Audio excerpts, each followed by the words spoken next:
Okay, welcome back to tasting. This is our second beer. We're going to do Czech Pilsner, or a Czech Premium Pale Lager, as the BJCP and Cicerone like to refer to it. And so I'm going to use Pilsner Urquell. It's the original Czech Pilsner. This is a very good beer to benchmark this particular style off, by the way.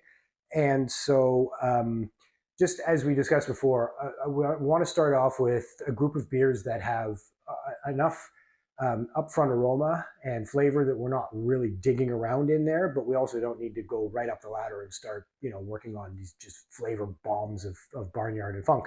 So that's why I chose this. And so let's just give it a pour. You know the drill.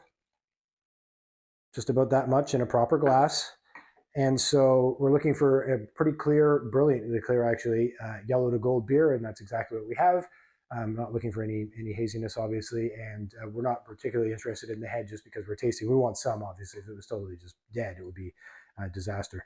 And then, so as far as aroma goes, what we're looking for here is a little more yeast character, actually, than most continental beers and most pilsners, just in the way of some esters, and it's just sort of the way that they treat it. So we're still looking for that clean lager quality, but there could be a few esters here.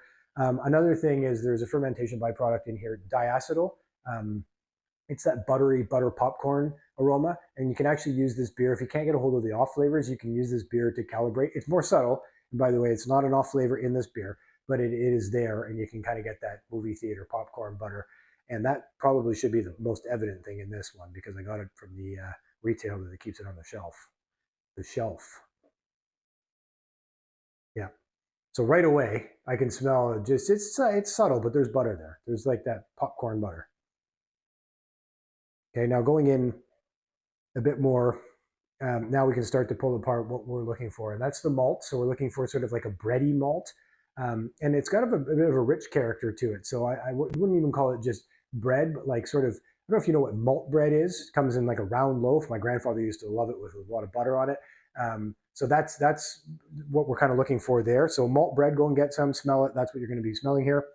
And then floral hops, those floral spicy hops, a little bit of myrcene. And these are really well balanced. So we're looking for a pretty good balance between the malt and the hops and a little bit of diacetyl. And that's basically it. And that's our whole aroma in this beer. We're looking now, going into the mouth, it's going to be medium body and medium carbonation. And that's usually a given, but let's make sure. Agreed. And now just for the flavor, we're still looking for those same flavors. So we're looking for the bready malt. We're looking for those floral, sort of spicy continental hops, both there. And now the important thing here is the balance of the bitterness. So there's a lot of bitterness in this beer, but it's not sharp. So it's firm, it's aggressive. It's not American IPA aggressive, but it is aggressive. But it's kind of round, if that makes any sense. And it's sort of balanced out with the malt.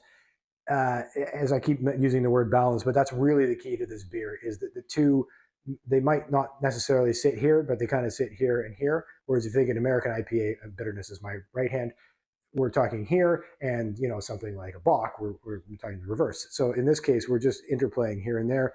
A bit of that diacetyl comes into play as well. And then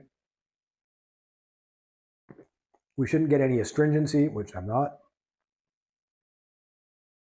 And then the finish here, it's sort of a medium dry finish, and it lingers. It's a very long finish. And the same thing, the malt and the hops just kind of do this. It's still there. Anyways, it's delicious, and this should be pretty easy to parse apart. Not a lot of nuances that you need to figure out, but those things that I mentioned are key. And good luck. Until next time, stay thirsty and stay curious.